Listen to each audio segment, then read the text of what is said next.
Hello friends, obs किचनमध्ये तुम्हा सगळ्यांचं पुन्हा एकदा मनपूर्वक स्वागत. तर आता स्वामी प्रकट दिन जवळ आलेला आहे, तर म्हटलं आजपासून पारायण सुरू करूया. म्हणून इथं सगळी देवांची साफसफाई स्वच्छता चालू आहे आणि इकडे फ्रुट्स आणलेले आहेत. तर म्हटलं आज आपण छान पारायण आजपासून सुरू करू.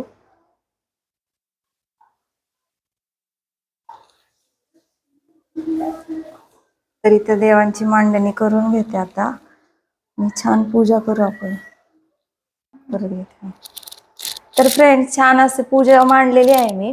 थोड्याच वेळात आपण पारायण सुरू करणार आहे. तर आज मी खूप सारी फळं आणली, म्हटलं देवांना आज फळांची रास करू.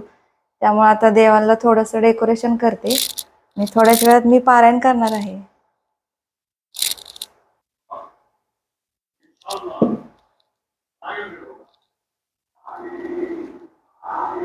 तर फ्रेंड्स, अशा प्रकारे मी इथं पूजेची मांडणी केलेली आहे. दिवाबत्ती केली, देवाला गंध. खूप छान वाटते पूजा करून. तर फ्रेंड्स, अशा प्रकारे आपलं पारायण वाचून झालेलं आहे आणि छान अशी पूजा पण झालेली आहे. तर इथं तुम्ही पूजा बघू शकता. खूप छान वाटते आज पारायण.